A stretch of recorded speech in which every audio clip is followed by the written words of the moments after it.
একটা মজার কথা বলে আমি আস্তে আস্তে শেষের দিকে যাবো, আলোচনা কিন্তু আর লম্বা হবে না, রমাদান দিয়ে শেষ করবো। শোনেন, এক ব্যক্তি খুব বেশি কাঁদে, তো ওই ব্যক্তির সামনে গিয়ে একজন একটা কৌতুক বলছে, কৌতুকটা বলছে, সে ব্যক্তি বলছে আমি এই কৌতুক বহুদিন শুনছি, এই কৌতুক শুনে আমি অনেকদিন হাসছি, একই কৌতুক কতবার আমাকে শোনাও। তখন সেই ব্যক্তি বলছে, দ্বিতীয় ব্যক্তি, যে একটা কৌতুক শুনে যদি তুমি বারবার হাসতে না পারো, তাহলে একই দুঃখের কথা মনে করে বারবার কাঁদো কেন? কথা বুঝতে পারছেন না?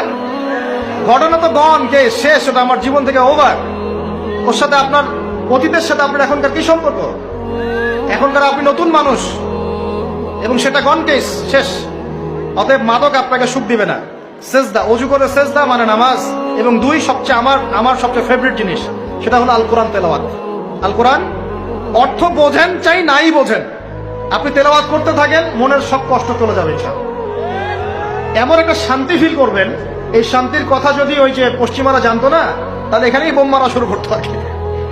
কথা বুঝতে পারছেন? আল্লাহ আমাদেরকে বোঝার তৌফিক দান করুন।